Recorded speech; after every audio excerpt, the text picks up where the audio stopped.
My name is Lily, a 27-year-old nurse, and my world changed when I met Mark, a charming patient with a broken leg at the hospital where I worked. After a few months of dating, he surprised me with a proposal, and I was elated. However, meeting his family, especially his mother, Margaret, was a day I dreaded, and for good reason. We arrived at Mark's family home on a sunny Saturday afternoon. The house was large and imposing, a stark contrast to my modest upbringing. I clung to Mark's arm, seeking some comfort as we rang the doorbell. Margaret opened the door, her expression neutral. "You must be Lily. Come in," she said, leading us into a lavishly decorated living room. The air was stiff with formality. As we sat down, Margaret began her interrogation. "So, Lily, Mark tells us you're a nurse. That's a noble profession. And your parents, what do they do?"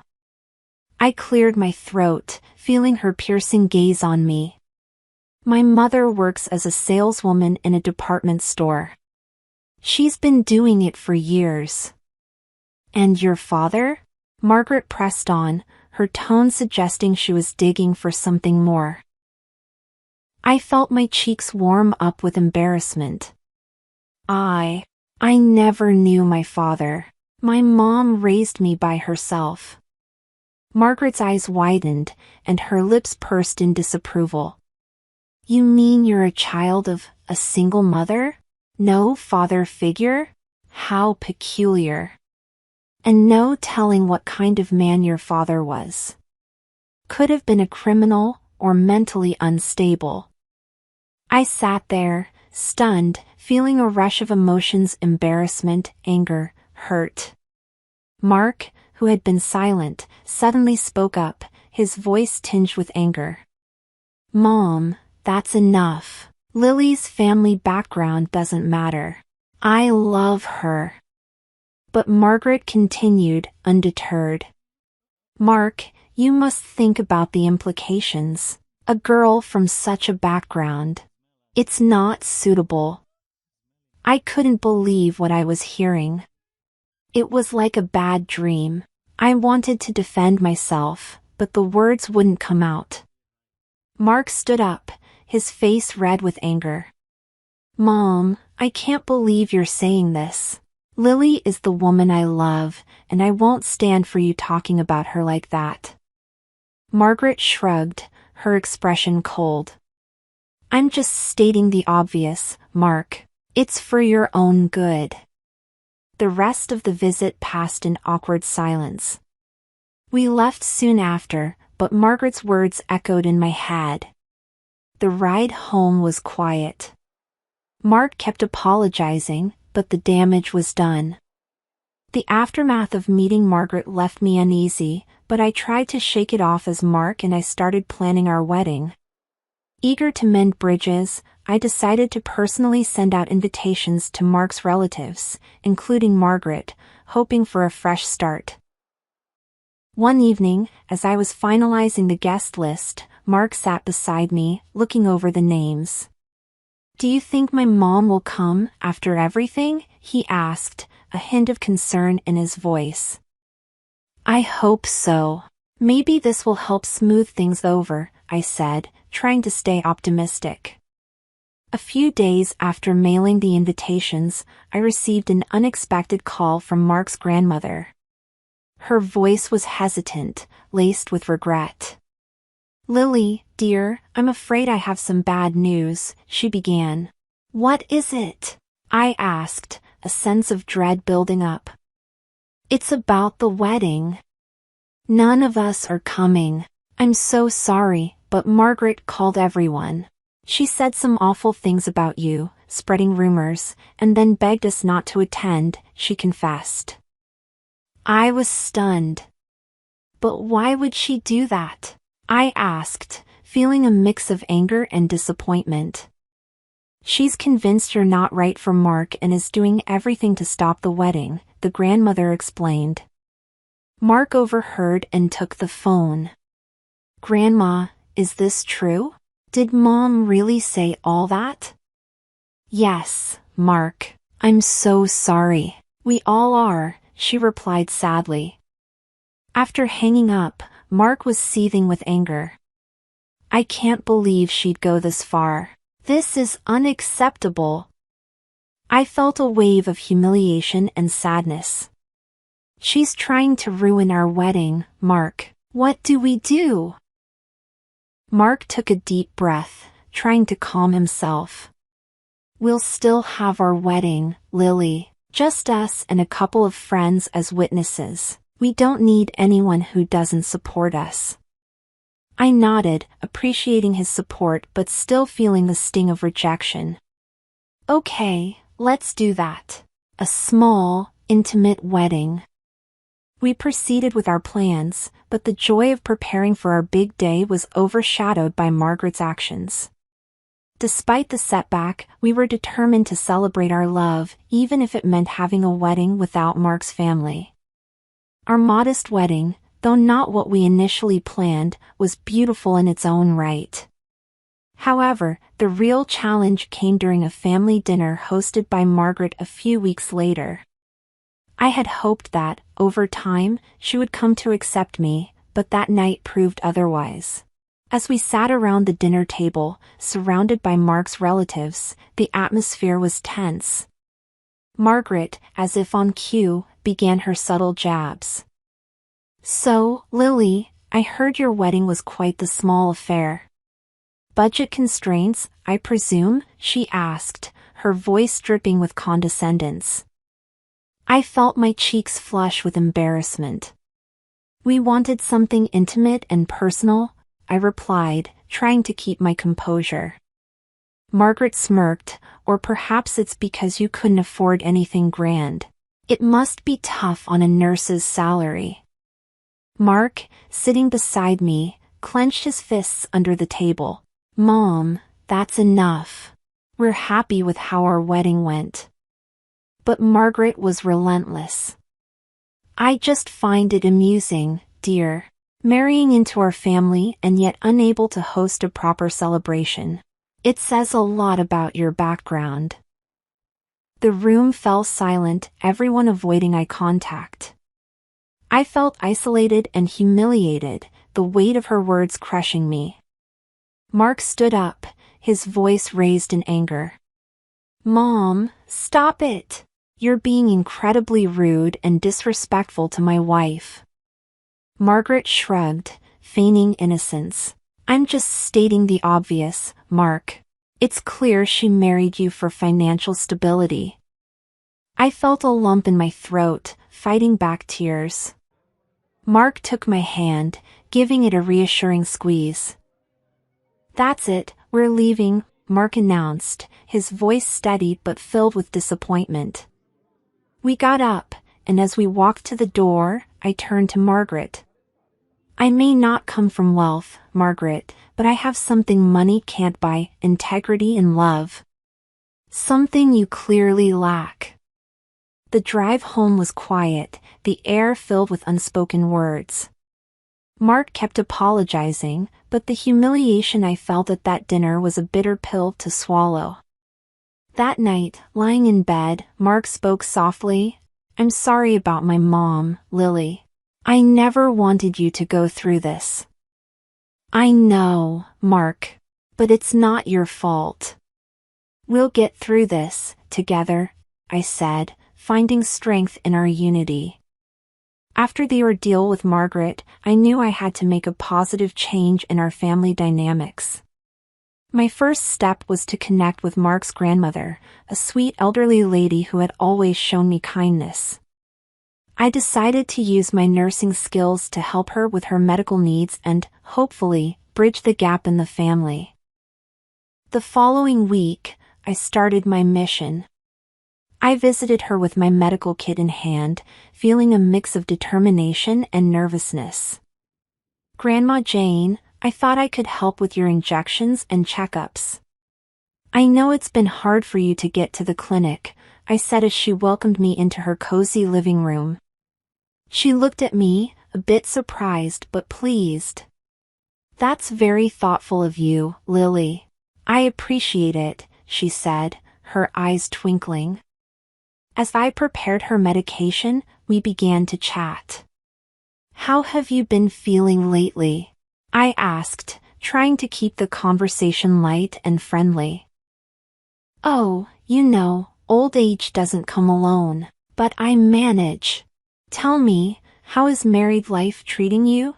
She inquired, her voice warm. It's good, Grandma. Mark is wonderful. We've had some ups and downs with the family, but we're happy, I replied honestly, carefully giving her the injection. She winced slightly but then smiled. I've heard about the troubles. I don't approve of how you've been treated, Lily. It's not right. I sighed, finishing up with her injection. Thank you. It's been tough, but I'm trying to make the best of it. From then on, our visits became a regular occurrence. Each time, I'd help her with her medical needs and spend some time chatting. We bonded over shared interests, like gardening. She showed me her beautiful garden, and we spent hours talking about different plants and flowers. Did you know that marigolds are supposed to keep pests away? She once told me, her face lit up with enthusiasm. No, I didn't. That's really interesting, I replied, genuinely enjoying our conversations. One day, as I was leaving, she took my hand. Lily, I want you to know that I see you as part of this family. You're a good person, and you make my grandson happy. Her words warmed my heart. Thank you, Grandma. That means so much to me. Our relationship grew stronger with each visit. Mark noticed the change too. I can't believe how much Grandma likes you. She always asks about you, he said one evening, a smile on his face. It's nice. She's a wonderful person. I think we understand each other, I responded, feeling a sense of achievement. Through my efforts with Grandma, I had started to mend the rift in Mark's family. It was a small victory, but it gave me hope that, in time, the others might see me for who I truly was. It was a long journey ahead, but I was ready to face it with patience and determination. Encouraged by my growing bond with Grandma Jane, I decided to reach out to Mark's cousins, Sarah and Emma. I had met them briefly before, but we never really got the chance to know each other. I thought a friendly gesture might help break the ice, so I invited them out for coffee. We met at a cozy cafe one Saturday afternoon. Sarah and Emma looked a bit hesitant at first, but I was determined to make a good impression. Thanks for meeting me here. I thought it'd be nice for us to get to know each other a bit more, I started, smiling warmly. Sarah, the more outspoken of the two, tilted her head slightly. Yeah, we were a bit surprised by the invite, given everything that's been going on. Emma nodded, looking a bit uncomfortable. We've heard a lot from Margaret. It's been awkward, to be honest. I took a deep breath, choosing my words carefully. I know there's been a lot of talk. I just want you both to know that I really care about Mark and being part of the family. We chatted about various topics, slowly easing into a more comfortable conversation. I learned about their hobbies, their jobs, and shared some of my own experiences. You're actually pretty cool, Lily. We only ever heard one side of the story, Sarah admitted, sipping her coffee. Emma chimed in, Yeah, I think we misjudged you based on what we were told. It's nice to see a different side. Feeling a sense of relief, I suggested, maybe we can hang out more often? I'd really like that. Both Sarah and Emma smiled. We'd like that too, they responded in unison. From that day on, we started to build a friendship. We'd go out for movies, have lunch together, and soon I was part of their close circle. They even began to defend me in family gatherings when Margaret tried to make sly remarks. One evening, as Mark and I were having dinner at home, I told him about my progress with his cousins. Sarah and Emma are really great. We've been hanging out quite a bit. Mark looked up, a smile spreading across his face. That's awesome, Lily. I'm glad you're getting along with them. I think it's important for you to have allies in the family. After forging a bond with Mark's grandmother and cousins, I felt a newfound confidence. It was time to reach out to the broader circle, his aunts, uncles, and other relatives. I knew it wouldn't be easy, but I was determined. One Sunday, Mark and I hosted a small barbecue at our place. We invited his extended family, hoping for a relaxed setting to break down barriers. Surprisingly, most of them accepted the invitation. As our guests arrived, I could sense their curiosity and a bit of hesitation. Mark's Aunt Carol was among the first to arrive. I greeted her warmly at the door. "Welcome, Aunt Carol. We're so glad you could make it," I said, offering her a friendly smile. She studied me for a moment, then smiled back. "Thank you, Lily. This is quite a lovely home you have here." During the barbecue, I made an effort to chat with each of them. Uncle Mike, who was known for his love of gardening, found common ground with me as we discussed different plant varieties. "So, you're into gardening too, Lily?" he asked, intrigued.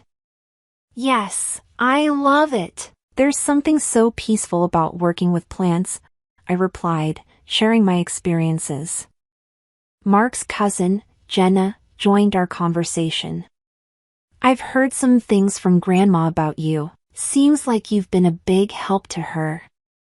I nodded. She's a wonderful person. I enjoy spending time with her. As the afternoon went on, the initial awkwardness gave way to laughter and shared stories. I helped serve food and made sure to engage in conversations, showing them the real me, not the version Margaret had painted. Toward the end of the event, Aunt Carol pulled me aside. "Lily, I'll be honest, we heard a lot from Margaret, but today showed us a different perspective. You're nothing like what she described." Her words were a victory, small but significant. "Thank you, Aunt Carol. I just want to be part of the family and make Mark happy," I said, feeling a sense of accomplishment. After everyone left, Mark wrapped his arms around me. "You did great today, Lily. Everyone seemed to really enjoy your company." "I think we made some progress," I said, hopeful. "Maybe, over time, they'll see that I'm not the person Margaret claims I am." Each conversation, each shared laugh was a step towards a better relationship with them. It wasn't just about disproving Margaret, but about creating a family bond based on truth and understanding. The Christmas season approached, and surprisingly, Margaret extended an invitation to Mark and me for a family dinner. Despite our reservations, we decided to accept, hoping for a peaceful holiday. The evening arrived, and the house was beautifully decorated. Margaret welcomed us with a forced smile. "Lily, dear, I need help in the kitchen. Would you mind?" I nodded, albeit reluctantly. "Of course, Margaret." As I followed her into the kitchen, she started delegating tasks. "Could you handle the salad and set the table? I want everything to be perfect." I busied myself with the tasks, trying to stay positive. The relatives began to arrive, filling the house with chatter and laughter. The tension was palpable when we all sat down for dinner. Margaret stood up, glass in hand, for a toast. "I'd like to say something before we begin," she announced, her voice loud and clear. Everyone fell silent, anticipating her words. "I would like to ask Lily to leave. "She is an unnecessary addition to our family gathering," she declared, looking directly at me. The room erupted in murmurs of shock. Mark stood up, his face red with anger. "Mom, what are you doing? This is unacceptable." But before he could continue, I placed a hand on his arm, signaling him to let me handle it. I stood up, facing the family, my voice calm but firm. "I understand that I am not welcomed by everyone here. So, I will leave. But I want to extend an invitation to anyone who wishes to join us at our home. We would be happy to celebrate Christmas with family who appreciate and respect us." To my surprise, one by one, the relatives began to stand up. Aunt Carol was the first to speak. "I think I'll take you up on that offer, Lily." Uncle Mike and several others followed. "We're coming too," they chimed in. Margaret sat there, stunned, as almost every guest stood up to leave with us. In our home, the atmosphere was warm and welcoming. Laughter and cheerful conversation filled our living room as we celebrated with those who chose to join us. Later in the evening, as we were all enjoying dessert, Margaret's number flashed on my phone. I could hear her angry voice, but I chose to turn off the phone and focus on the joyous occasion around me. After the Christmas fiasco at Margaret's house, our celebration at home turned out to be a delightful affair, full of warmth and laughter. The night was winding down, and the atmosphere was relaxed, with everyone sharing stories and enjoying each other's company. That's when we heard a knock on the door. Mark glanced at me, a questioning look in his eyes, before he went to answer it. I followed him, curious about the late-night visitor. Standing there, in the cold night air, was Margaret.